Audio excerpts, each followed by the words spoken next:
स्वागत है आप सभी का आपके अपने यूट्यूब चैनल पर। जैसा कि आप लोगों को पता है कि ये यूपी पीसीएस की इम्पोर्टेंट टॉपिक सीरीज़ चल रही है। यूपी पीसीएस की इम्पोर्टेंट टॉपिक सीरीज़ चल रही है, इसमें हम रोज़ आपसे कुछ टॉपिक डिस्कस करते हैं जो यूपी पीसीएस में बर्निंग टॉपिक होता है, जो मतलब कि एकदम इम्पोर्टेंट होता है। जैसे कि उसमें से क्वेश्चन आता ही आता है, अगर आप प्रीवियस ईयर उठाएँगे तो आपको मिल जाएगा। हालाँकि प्रीवियस ईयर की भी मैराथन मैं डालूँगा आगे आने वाले टाइम में, जो बेस्ट रहेगी। मतलब आप अगर उसको देख लेंगे तो मज़ा आ जाएगा आपको। चलिए आगे चलते हैं। इसमें जो मैं टॉपिक आज डिस्कस कर रहा हूँ, ये लगभग फैक्चुअल, अब पीसेस में लगभग फैक्चुअल ही रहता है। तो इसमें फैक्ट है तो मैं थोड़ा-सा बता देता हूँ आपको। तो क्या होता है कि ये जो मैं डिस्कस करने जा रहा हूँ, ये प्रमुख विद्युत चुम्बकीय तरंगे हैं।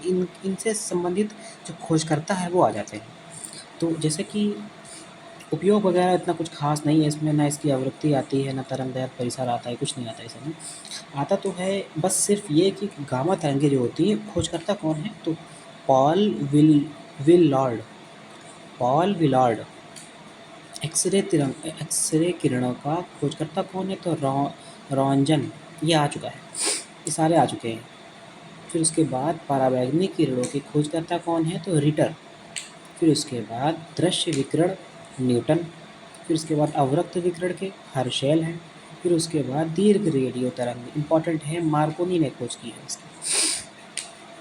और एक क्वेश्चन सबसे नीचे लिखा हुआ है, जो आपका गामा तरंग है उसका नामकरण रदरफोर्ड ने किया है और उसकी खोज जो है वो पॉल विलार्ड ने की है।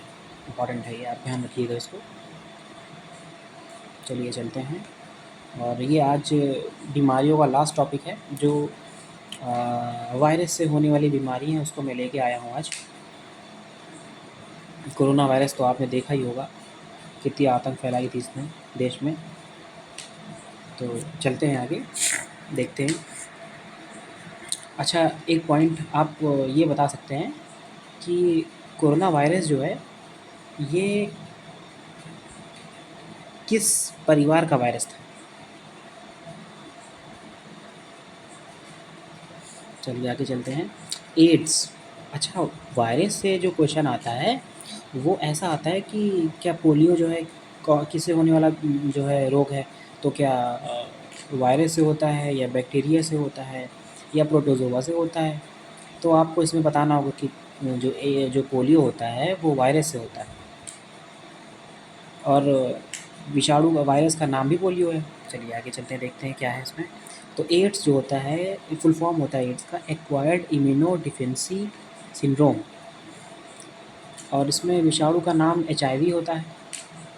और इतना ख़ास ये नहीं है कि इसमें लक्षण नहीं इतना ख़ास है, बस सिर्फ ख़ास तो ये है कि इस वायरस का जो होता है किस विषाणु से है। ये देखिए, कोरोना का लिखा भी है यहाँ पे, सार्स कोव-2। ये देखिए सार्स फैमिली का है ये, यहाँ पे लिखा भी है। मैंने आपसे जो क्वेश्चन पूछा था वो यहाँ पे दिया भी गया है। तो एड्स जो होता है वो एचआईवी वायरस के कारण होता है, और ये प्रभावित क्या करता है? तो हमारे प्रतिरक्षा प्रणाली को प्रभावित करता है ये, जो हमारी डिफेंस सिस्टम है उसको ये प्रभावित करता है।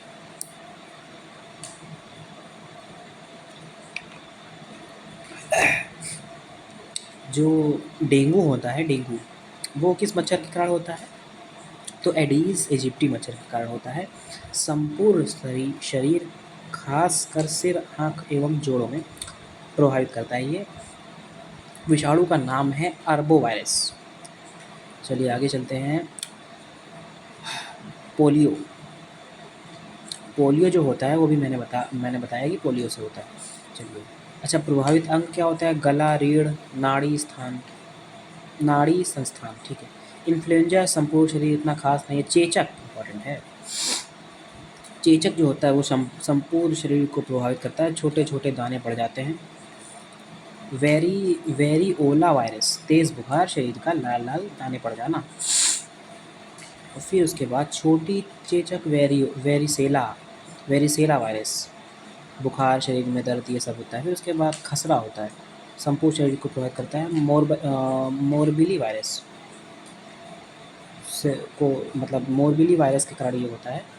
फिर उसके बाद रेबीज़ रैबिडो वायरस के कारण होता है। इतना खास नहीं है। फिर उसके बाद आगे बढ़ जाते हैं हम लोग। हाँ, देखिए ये चीज़ मैं लेके आया हूँ, कुछ विद्रोह हैं अंग्रेजी शासन में हुए थे, रिवॉल्यूशंस है, तो उसको मैं डिस्कस करूँगा। इम्पॉर्टेंट है, ये पेपर में आपको मिल जाता है हर बार, या इनका समय पूछ लेते हैं या फिर नेता पूछ लेते हैं इनका, तो पूछते रहते हैं। तो चलिए डिस्कस करते हैं इसके बारे में। देखिए ये मेरे पास था नोट्स में, बट क्या होता है ना कि ये मतलब जो फिर वही बात आ गई कि राइटिंग जो है नहीं बेहतर थी, तो इस वजह से मैंने दूषण से ले लिया। मैं आपको कुछ एक्स्ट्रा चीज़ बता सकता हूँ, इसमें बता दूंगा आगे। चलिए, सन्यासी विद्रोह जो है वो बिहार और बंगाल को प्रभावित करने वाला क्षेत्र था। केना सरकार, मतलब जो संबंधित नेता हैं या नेतृत्व हैं वो इससे संबंधित हैं, तो केना सरकार द्विज नारायण, और इसका समय काल जो है वो 1760 से 1800 तक रहा है। 40 साल तक, 40 साल बहुत होता है 40 साल। चलिए, फ़कीर आंदोलन इम्पॉर्टेंट नहीं है इतना, रंगपुर विद्रोह इम्पॉर्टेंट नहीं है इतना, पहाड़िया विद्रोह इम्पॉर्टेंट नहीं है इतना। फिर उसके बाद जो आता है चुराओ विद्रोह इम्पॉर्टेंट है, आ सकता है, अभी आया नहीं है। तो जंगल महल आंदोलन भी कहते हैं इसको। बांकुआ बंगाल क्षेत्र में है ये सारा क्षेत्र। धाल धूम मानभूम मिदनापुर, तो इसके जो प्रभावित करने वाले नेतृत्व हैं इसको, तो जगन्नाथ सिंह, मंगल सिंह, दुर्जन सिंह, कर्णगढ़ की रानी शिरोमणि, इम्पॉर्टेंट है ये। और कब से कब तक हुआ था, तो 1769 से 89। फिर चेरो विद्रोह झारखंड में हुआ है, पलामू में भूषण सिंह 1800। फिर पॉलीगरा का विद्रोह तमिलनाडु में है, वीपी कट्टावामान 1799 से 1801। फिर भील विद्रोह इम्पॉर्टेंट है, पश्चिमी घाट में हुआ है, सेवरम जो इसके नेतृत्व करता है, और 1825 से 31 तक में हुआ है। फिर उसके बाद रामोसी विद्रोह पश्चिमी घाट में हुआ है, ये भी पश्चिमी घाट में हुआ है। 2 विद्रोह पश्चिमी घाट में हुए हैं, इंपॉर्टेंट है। चित्तर सिंह, रामोसी के चित्तर सिंह हैं, 1822 से 29। फिर पागलपंथी असम में हुआ है, 2 विद्रोह असम में हुए हैं, पागलपंथी और अहोम विद्रोह। पागलपंथी के जो नेतृत्व करता है वो टीपू हैं, जो 25 से 27 में हुआ है, 1800। फिर उसके बाद गोमधर कुंवर 1828। फिर उसके बाद वहाबी आंदोलन हुआ है बिहार और उत्तर प्रदेश में। सैयद अहमद तूती मीर, यह लगभग लोगों को नहीं पता होगा कि इसके नेतृत्वकर्ता कौन है। वहाबी आंदोलन हुआ तो था, लेकिन किस लिए हुआ था, तो अच्छा, ये पुनरुत्थानवादी आंदोलन कुछ होते हैं। जैसे कि पुनरुत्थानवादी आंदोलनों की अगर देखा जाए, तो जैसे कि आर्य समाज, वहाबी आंदोलन, जैसे कि कुरान की आयतों को उसको मतलब लोगों को बताया जाए, मतलब एक तरीके से इनलाइट करना है लोगों को। जैसे कि आर्य समाज था वो भी यही काम करता था, और उसी प्रकार से वहाबी आंदोलन का भी यही काम था। बिहार और उत्तर प्रदेश में हुआ था। सैयद अहमद तूती मीर 1831। आगे चलते हैं। कोल विद्रोह इम्पॉर्टेंट है, छोटा नागपुर में, झारखंड में हुआ है। बुद्धू भगत इसके नेतृत्व करते हैं, 1831 से 32 में हुआ है, ये इम्पॉर्टेंट है। फिर आगे चलते हैं।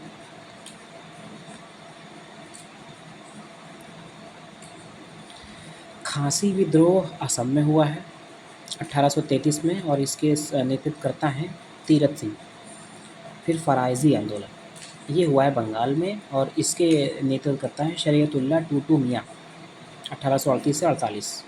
नील विद्रोह इम्पॉर्टेंट है, संथाल विद्रोह इम्पॉर्टेंट है, मुंडा विद्रोह इम्पॉर्टेंट है, पाइक विद्रोह इम्पॉर्टेंट है, नील आंदोलन इम्पॉर्टेंट है, पाबना विद्रोह इम्पॉर्टेंट है, ये सारे इम्पॉर्टेंट हैं।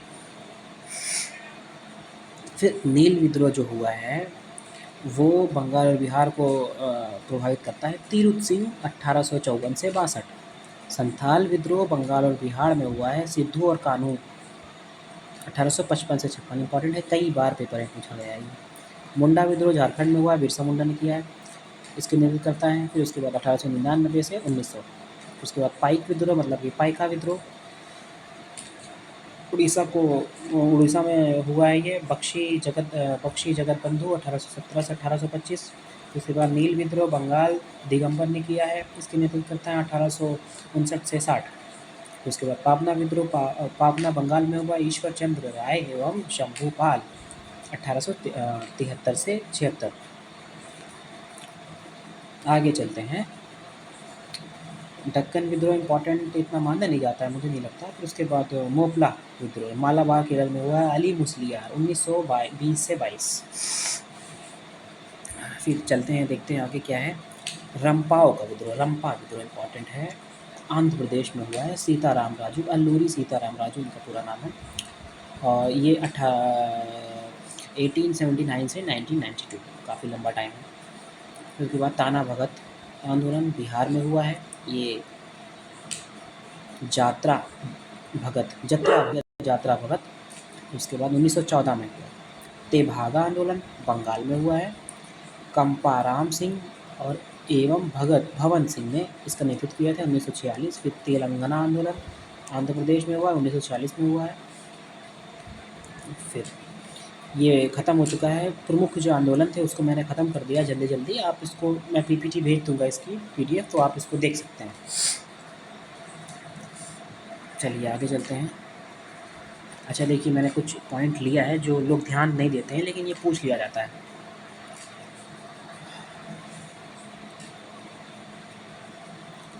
देखिए, जो 1857 की क्रांति थी उसके बारे में इतिहासकारों का मत क्या रहा था।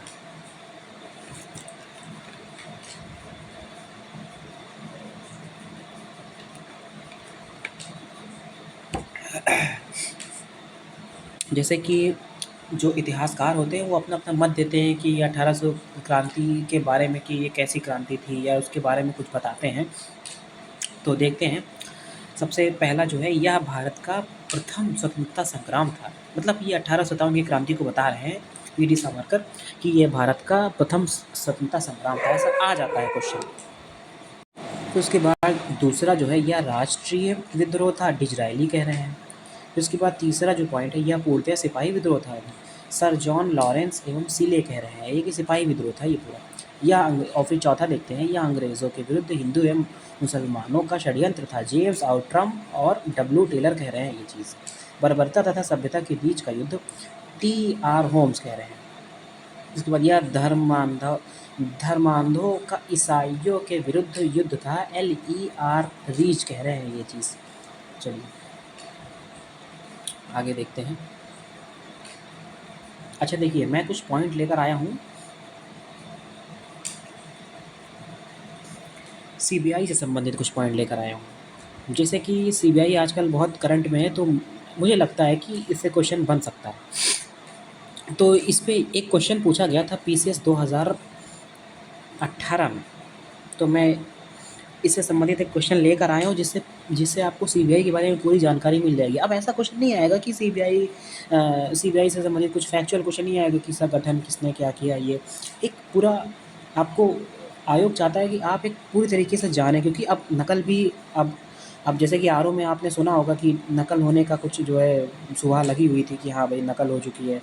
तो अब क्या होगा कि क्वेश्चन जो आएंगे वो पूरे फैक्चुअल बेस नहीं आएंगे, जिससे कि नकल होने की संभावना और कम हो जाए। कथन पे क्वेश्चन आएगा, तो CBI से कथन अगर आएगा तो आप जो मैं आज बताऊंगा उसके बाद आप कर ले जाएंगे कि हाँ भाई कथन से पूछ रहे हैं, तो आप अच्छे से जान जाएंगे इसको। चलिए, तो आप क्वेश्चन पे ध्यान मत दें, CBI के बारे में क्वेश्चन है।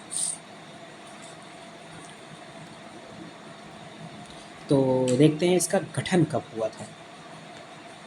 सबसे पहले इसका गठन देखते हैं कब हुआ था।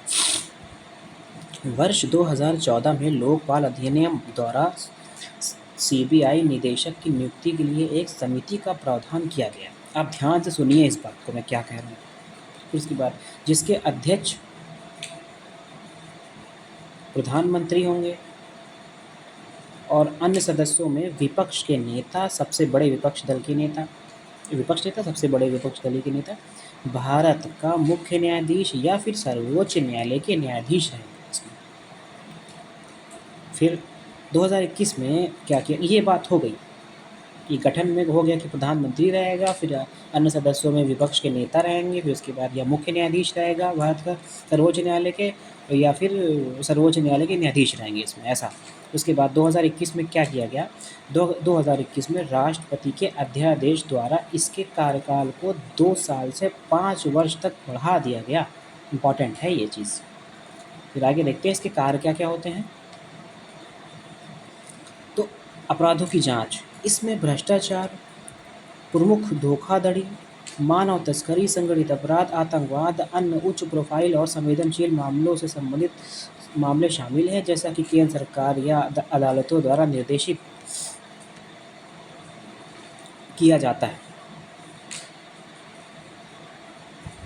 तो केंद्र सरकार के अनुरोध पर देखिए, सीबीआई केंद्र सरकार के लिए विशेष पुलिस बल के रूप में कार्य करता है। यह उन मामलों की जांच करता है जिन्हें केंद्र सरकार द्वारा इसे संदर्भित किया जाए, और एक और मामला है, जैसे कि अगर अदालत इसको बोलती है कि हाँ ये मामला है, तो ये जा सकती है, सीबीआई इस पर जांच कर सकती है। यही पॉइंट लिखा हुआ है इसमें, मैंने बताया अभी। अंतर्राष्ट्रीय सहयोग क्या होता है, तो ये अंतर्राष्ट्रीय एजेंसियों, और जैसे कि एक प्रमुख एजेंसी इंटरपोल, उसके साथ ये काम करती है। ऐसा क्वेश्चन आ सकता है, क्या ये इंटरपोल के साथ काम करती है सीबीआई?